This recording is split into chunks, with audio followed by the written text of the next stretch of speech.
What's going on, Stop Me Project? It is May 28th, Tuesday, and this is the Mountains to Beach Marathon Race Recap Report. Over the weekend I was up in Santa Barbara, and I ran in the Mountains to Beach Marathon that started in Ojai and finished in Ventura. It was a point-to-point race with a net downhill of 700 feet. So it was a fairly fast course, nice course, starting up in the mountain, up in Ojai, and then running along a bike path down into the Ventura oceanfront. So this is the race report. Started this on Friday midday. We headed up to Santa Barbara, where we stayed. If you've never been to Santa Barbara and you have the opportunity to check it out, I would highly recommend that you check it out. It's a pretty cool place, beautiful scenery and surroundings, right on the beach, and seems like they've got a cool vibe going on there in Santa Barbara. So if you're ever in the area, check it out. So yeah, we headed up on Friday, and being that it was Memorial Day weekend, we met our fair share of traffic. Typical Memorial Day weekend traffic. I'm used to, the Jersey Shore and the traffic that we get there and around there on the holiday weekends and in the summertime. So wasn't that much of a big deal, but definitely kept us in the car probably about 2.5 to 3 hours longer than we could have, should have been, had there not been that much traffic. So a little stiff sitting in the car, but made the best of it. Got there, it was a beautiful day, and just kind of relaxed for most of the day Friday. I was up there with one of my athletes, one of my friends, a guy I coach, and his goal for the weekend was to qualify for the Boston Marathon in 2014, get his qualifying time, and he was very confident in running under 3 hours. I thought maybe that he might have been biting off a little bit more than he could chew, based off of his previous marathon results, but his training had been going well, and he was pretty confident going in. So my goal was going to be just to kind of get him there and pace him, get him under that time, the qualifying time, and then get ready for Boston in 2014. So Saturday, we didn't really do too much, just kind of cruised around in Santa Barbara. We went for a run along the coast, check it out, just a nice little run, shake out the legs, and then we had a couple pickups at the end of the run just to kind of open up the pace a little bit. Feel good running fast, and just kind of enjoy the day. After that, we made our stop to Whole Foods, one of the better Whole Foods hot bars that I've seen in my travels. The hot bars at Whole Foods can be hit or miss at times. Sometimes the food's been out for a long time, or the selection's not that good depending on the store. But I would definitely rate this one as one of the top 3 Whole Foods that I've been to in my travels out and around, and very good food. Probably made a bad decision Breakfast-wise, that Saturday I had bacon. I couldn't resist. There was a big mound of bacon at the Whole Foods, and I just could not resist the temptation any longer, so I gave in and had a couple strips of bacon. Normally not really that big of a deal, but it's been a while since I've had any bacon and any really any pork products. One of the things that we had to remove from our diet when we went down to Peru was pork, and it has been probably since the beginning of March that I had any bacon at all, and I didn't have any real any problems, stomach issues, whatnot. I think it just took a long time to pass through the system and make its way out. But lesson learned. Couldn't resist. Just had to do it. So I got the bacon, and it was delicious as always. But like I said, probably not the best choice day before a race when you haven't eaten it in about 2 months. That was the only pork that I've had in 2 months, other than when I first got back from Peru. I grabbed a taco after the Ragnar Relay thinking it was chicken, and it was pork. But other than that, I've been off the swine for a while now, and not that I'm opposed to it, but definitely probably not the smartest thing to do day before a race. After we showered, did our thing, got situated, we went over to the I guess you would call it a race expo.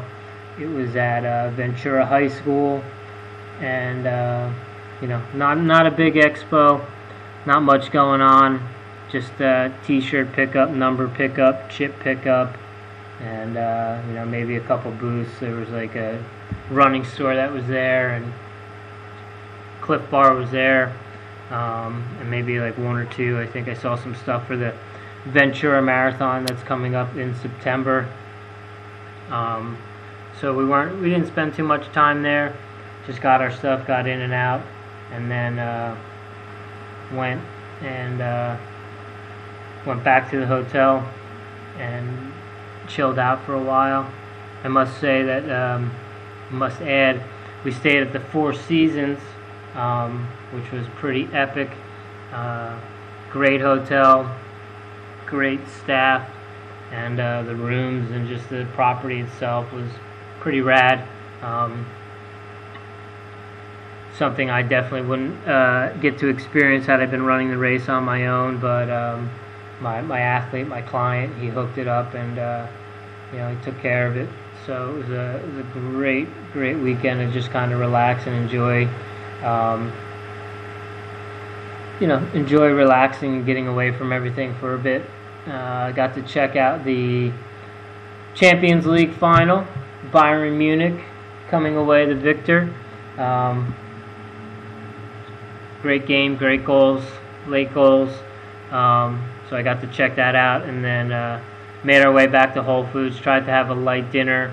Got myself a smoothie, and had some kale salad and some sweet potatoes, and that was about it for the night. Went home, got a good night's sleep, and then unfortunately, as is the case with a lot of marathons, they like to start them really early in the morning, and that's just not something I like to do. Although I do it on a fairly regular basis, getting up early. It's just when you're doing it to go to work or to train people, it's not that big of a deal. But for me, getting up at I woke up on my own at 3 o'clock and had my alarm set for 3:40 because the race started at 6 a.m. We had to drive about 45 minutes to get there. When I wake up, I go into this mode of questioning why I do this sort of stuff to myself. You know, it's supposed to be an enjoyable experience. It's something you're supposed to do because you enjoy it and you love it. And I just don't love getting up at 3 a.m. or 3:30 or 3:40 for that matter. So for a good portion of the morning, there was a battle of wits going on in my head as to you know, why the hell I do this to myself, and am I going to keep doing this over and over again to myself? And I think a few times I said that I was this was going to be my last hurrah, my last race, my last marathon for a while.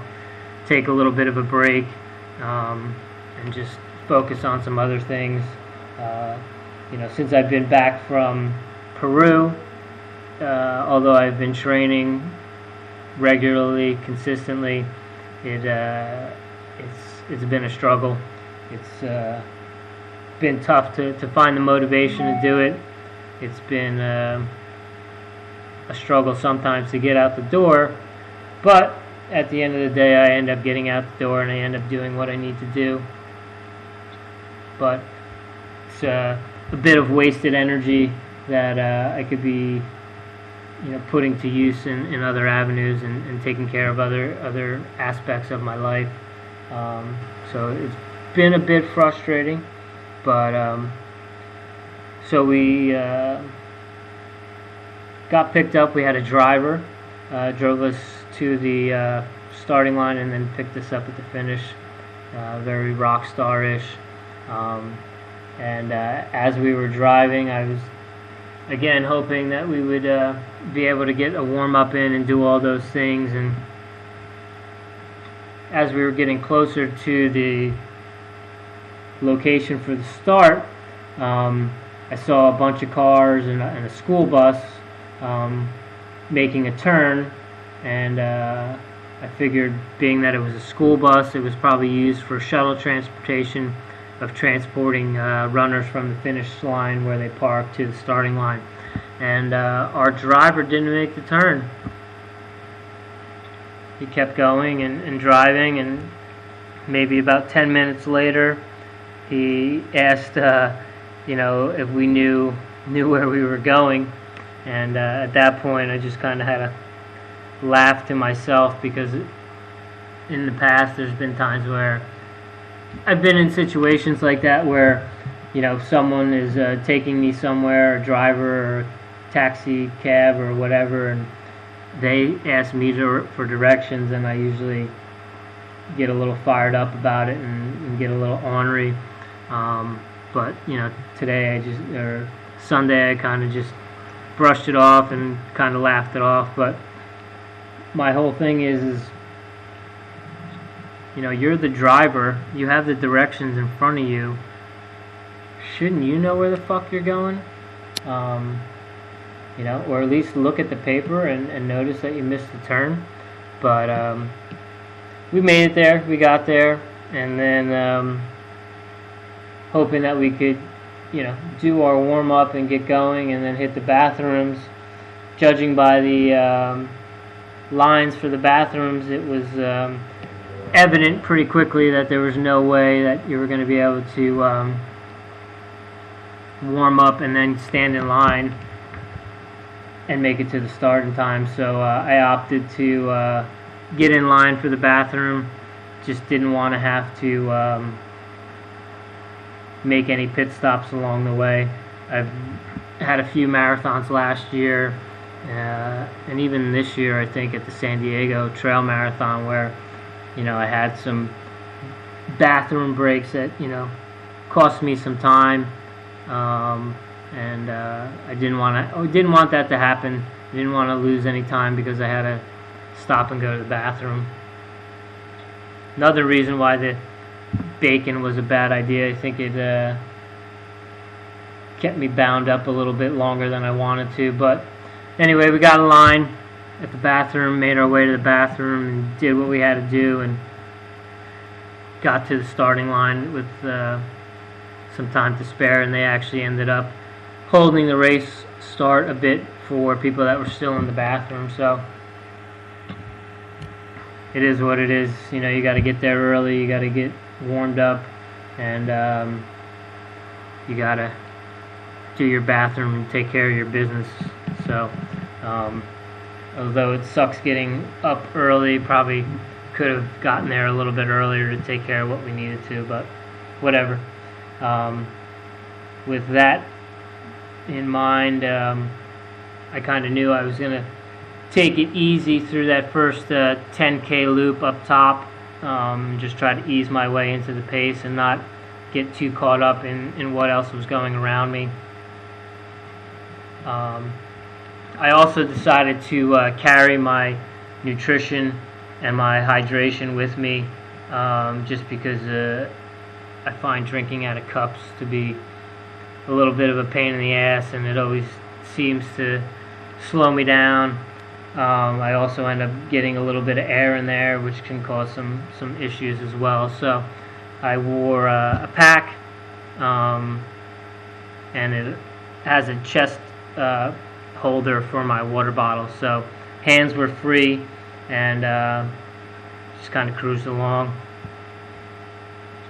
Didn't start my watch at the start. I've been doing that lately, about through the past year or so, where I have decided that I'm not going to worry about time when I'm racing. You know, I just worry about how I feel and staying within myself or going beyond myself at certain points in the race. And I seem to be having a pretty good amount of success with it, even when I train. When I'm doing stuff on the track, although I'll time my intervals, I don't look at my watch for splits, and I just kind of do everything by feel. So I had no idea really what kind of pace we were running. I was assuming that there would be clocks at the mile markers, and I could kind of figure out how I was going and how the pace was and make adjustments from there. But fortunately or unfortunately, they didn't have any clocks out there on the course. No big deal. We had a good pace going. Afterwards, I found out we were probably a little bit faster than I would have liked, but you know, when you're running downhill, it's a little bit different sort of scenario than when you're running on the flat. My only concern with going out a little bit faster, even on the downhill, was knowing that eventually at some point it was going to flatten out, and then you're going to still have to run, and I didn't want to be dead for the second half of the race or the last third of the race. So yeah, I mean, we were rocking and rolling. I had my feed timer set to go off every 20 minutes. Every 20 minutes I would hit my bottle and take in my hydration and some nutrition. I was working with the Stronger, Faster, Healthier in-race formula with the lime flavor, and seems to be working pretty well for me. I also supplemented some gels in there. Every 5 miles I would throw down a gel.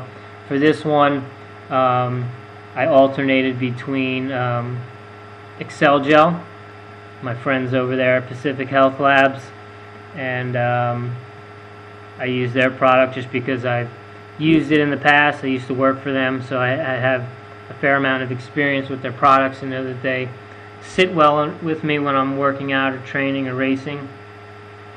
And then I also use Honey Stinger because it's, I mean, I consider it to be a little bit cleaner source than some of the other gels that are out there. I could just be blowing smoke out my ass and talking shit right now, but I think it's a honey-based product, so it's a little bit cleaner fuel. So I was supplementing those every 5 miles, and for the first 15 or 16 miles, you know, I had that ongoing battle in my head, like, why do I do this to myself? You know, why do I get up so early? And because we were going downhill and we were going a little bit faster than I would have liked, you know, I was concerned about that. But then once we hit the flats, or before we hit the flats around mile 16 and then heading into the flats, I started to feel really good.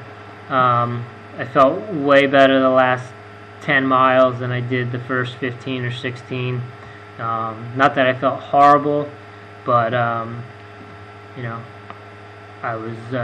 wasn't as focused probably as I would have liked. Trying to tap into my mantras when I would catch myself just wandering off with my thoughts. Try to dial me back in and being a little bit more focused, and seems to help for me being out there and my mind start thinking, and I try to get back in the zone. I'll hit my mantras for a bit over and over and over, just saying the same thing in my head, and it seems to calm my head a little bit, calm my brain, and allows me just to kind of be in a rhythm and do my thing. And so going into the flats, once I hit mile 20, I put my music in. It's another thing I've been experimenting with a little bit, is using the music, not using the music, using it part of the way through, and I seem to like that a little bit better than going for the entire time. I like to hear what's going on around me early on, and usually early on there's more people and more traffic, so it's a little bit better to be aware of your surroundings and what's going on. But once we got down towards the beach and it opened up a little bit and there wasn't anyone really around me, I was pretty much running by myself or catching people at that point. So I popped in the music and put on my Faithful Dance Department Radio 538 podcast and hit the beats and started charging hard. There's a couple people that I know that ran the race, and one of the guys went out pretty hard early on, and I hadn't seen him, and I couldn't tell. Maybe I was thinking, did we go by them early and we just didn't know it, or are they still out there, or what's going on? And as we were running along the coast, I started to see him up ahead. I could tell by his gear that it was him, and like a shark, I smelled blood and went after him, went to work. And by that point, I was rolling pretty good. I kind of wish I would have had a watch so I could have got my splits, see how fast I closed. I definitely think I negative splitted it. And there was a long stretch from like mile, I guess it was like mile 22 to 23, and then we hit a turnaround and basically did a 180 hairpin turn and then headed to the finish line. As I was heading to the finish line, I could see the people that were heading to the turn, and I'd run a pretty good distance past the turnaround, and then I noticed that the 305 group was substantially behind me, and that was really the first time that I thought, maybe I've got to break 3 hours here, and again, just starting to catch people and push a little harder, go into that pain cave a little bit. And being it was on the coast and there's little windy turns on the coast, you could see up ahead where the finish line was, and I had already passed mile 25, and all I could think was, man, this is an awful long stretch. Seems like it's probably more than 1.25 miles, but whatever. So almost caught 2 guys right there at the end, but at the end I finished, I came across, I saw the clock, and it was 2:52:46. I'd have to double check, but I'm pretty sure that's my second fastest marathon ever. I ran about a minute faster at the Atlantic City Marathon in 2010, So I was pretty pleased overall with the results. Really happy with my athlete, my client, for breaking 3 hours. I honestly wasn't sure if he was going to be able to do it, just because, not that he wasn't fit or that he wasn't in shape or that he wasn't ready. It was just, it seemed like it was asking too much based off of his other PRs, even though they're from trail races, trail marathons. I thought, taking off 25, 26 minutes was going to be a hard activity for him to do. So I'm really happy that he was able to do that.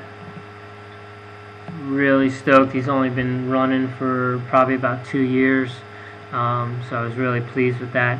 It really highlighted it, and definitely makes it worthwhile when you see your athletes perform well and achieve their goals, and see how excited they are. It really makes the day, and by the time I had finished, and by the time he had finished and we were hanging out afterwards, I was already thinking about what's next and other races, and knowing that now I have the Boston qualifier again, and I'm not going to slip up and let that qualifier get away from me. I'm going to make sure I get on and register in time this year, and really looking forward to running the Boston Marathon in 2014. It's going to be a special event after the events of this year's race. It's going to be a very special event, so I'm really looking forward to taking part in that and being a part of it. It's going to be a great experience. And then coming up, I've got 51 days now until the 20 and 24. It'll be my second attempt running the 24-hour race. I did it in 2011, and I ran it as a relay team in 2010. It's a great event. It takes place in Philadelphia. It's for a good cause. So I've got some friends that are going to help be a part of the pit crew and just be a part of the day. Some people I haven't seen in a while, so I'm really looking forward to that, and just really taking in the entire experience and looking at it more than just a race. It's an opportunity to hang out with old friends and have them be a part of something that's pretty special. So really looking forward to that, and any of those negative thoughts that I had at 3:30 in the morning or 6 a.m. at the start, they had vanished by 9 o'clock in the morning. But it's an interesting thing. I seem to go through that a fair bit in the mornings before the races. Is this really fun? Do I really want to suffer this much? Do I really want to hurt this much? But when I come across the finish line, I have the answer to my question, and the answer is always yes. So looking forward to some future events, like I said, 20 and 24 in July, and then I have a 50K in Aspen in September, which I'm really excited for. I'm hoping I can maybe get to Colorado in September for a bit to train for it. So that's about it for the race report. Thanks for checking in and checking it out. Make sure you follow the StopMeProject.com for all things. That's my brother's site. He's got all kinds of cool motivational stuff on there. Good videos, good music, good writing. So check it out, follow it, ask us questions, leave comments. Don't forget, if you're looking for workouts, training for running events, runningwad.com. And then also my sponsor, Stronger, Faster, Healthier. They make omega-3 fish oil. Can't live without my fish oil. And they make all sorts of good proteins, in-race fuels, post-workout recovery. They also have a whey protein that I use. And if you do decide to purchase anything there, use the code STOPME, all capital letters, at your checkout, and you will receive 10% off on all your purchases. So that's StrongerFasterHealthier.com. STOPME, all capitals, at checkout, and enjoy. We'll be back next week with another podcast. So stick around, stay tuned for more things from the Stop Me project. And remember, the only thing that's stopping you from doing the things you want to do is you. So get out there and do what you want to do, and don't let anyone stop you. Later, Stop Me project.